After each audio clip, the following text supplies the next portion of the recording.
You're watching Al Jazeera. We're bringing you some breaking news. Thailand's Constitutional Court has removed the Prime Minister from office. Paetongtarn Shinawatra had been suspended, accused of violating the Constitution in a border dispute with Cambodia. We're going to go to Tony Cheng, who's talking to us now from Bangkok. Tony, just bring us up to speed with what's been going on, because this ruling that was read out by the court did take some time to get to this point. It did indeed, about 45 minutes, but at the very end it was very clear. They said she is removed from office.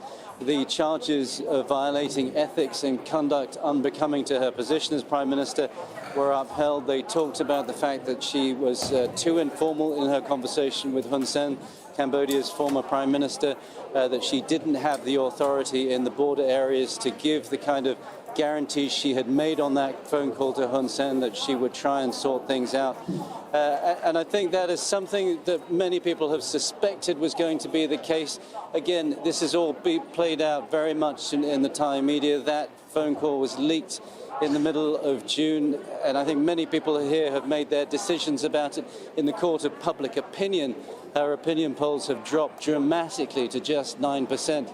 But the ruling we just heard minutes ago is the one that really matters, and she is now out with immediate effect. And this, of course, then raises questions about the state of politics in Thailand, not least because the Shinawatra family has played such a significant role in those politics for many years.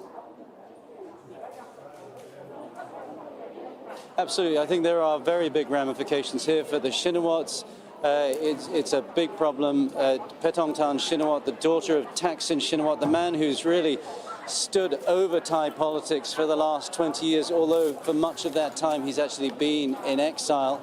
He himself was facing charges of lèse majesté, offending the king, last week. Those charges were dropped, but he's due back in court later this week to face other charges. So I think the family is still in peril, and I think this is an indication of the fact that their grip over Thai politics has waned considerably.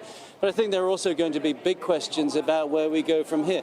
There is one other potential candidate from the Thai party that leads the ruling coalition who could be put in place as Prime Minister relatively quickly, but he's not been in politics for the last couple of years, and many people assume he doesn't really want to assume that top job.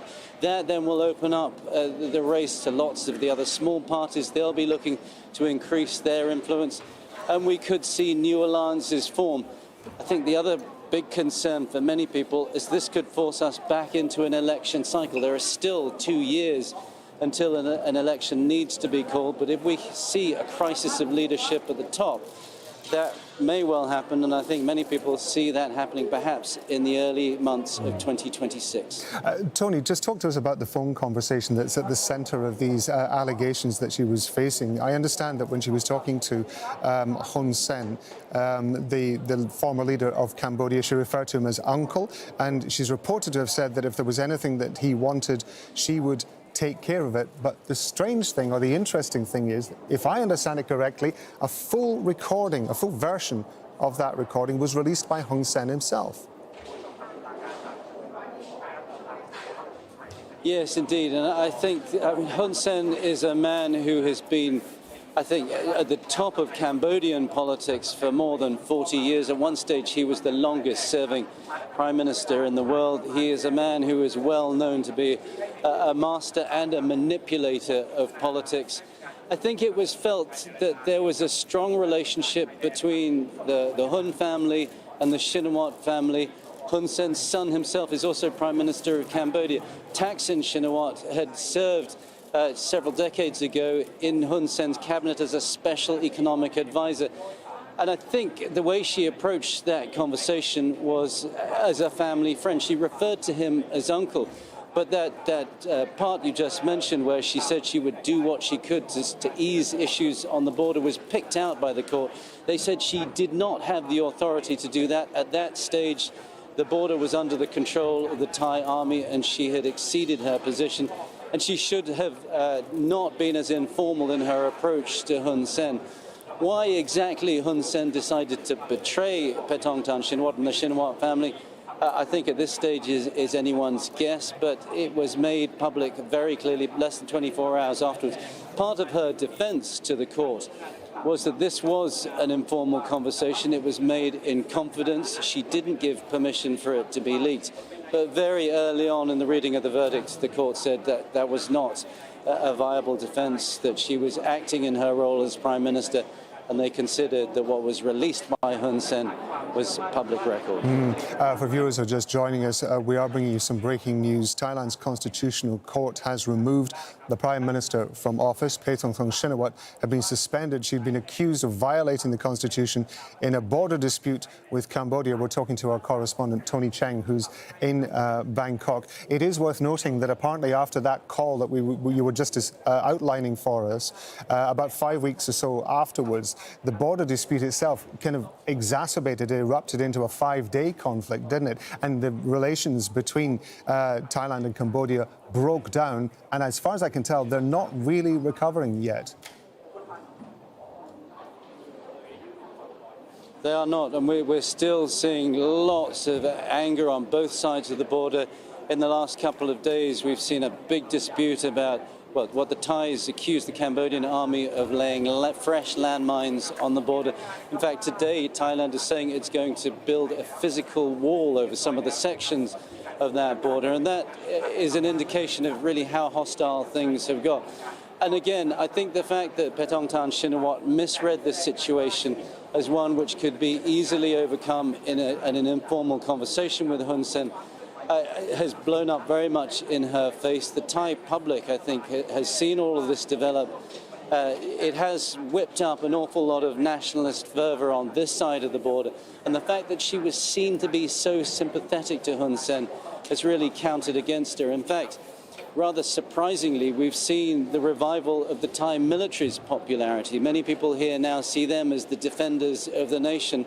And Paetongtarn Shinawatra's polls had dropped to about 9%, the lowest since she took office.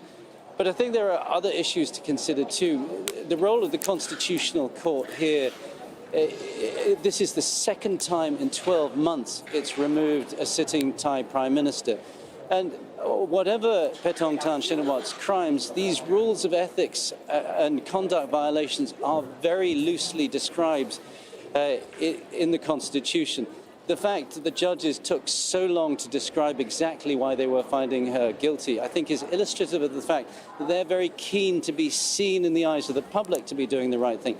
But the Constitutional Court is now taking a very active role in Thai politics. And beyond this immediate decision, I think this will cause big ripples of concern that it's not the voters but the courts that are making these decisions. And that, of course, is going to have a significant impact as we go forward into elections that you were just talking about, because the country itself is going to be facing some sort of political crisis, which will have to be resolved by an election. People are going to be watching what the Constitutional Court does very closely. Well, at this stage, certainly I think an election is a little early to call that. What we are going to see over the next couple of days and weeks is a lot of jostling for the possibility of nominating a Prime Minister, initially with the ruling coalition. But I think it's felt that the smaller parties in that coalition will now have an awful lot of leverage to extract more control over the ruling party, and that's going to make things very complicated. In addition, there's a lot of talk behind the scenes about some of the larger opposition parties that they could join forces and actually force a Prime Minister of their own. That's a distinct possibility. If none of those things comes to pass, then we will get to the point where we'll be looking at an election. But at this stage, it's a real concern, I think, for people in Thailand too. We're seeing a real economic downturn here. The conflict on the border with Cambodia, as you mentioned.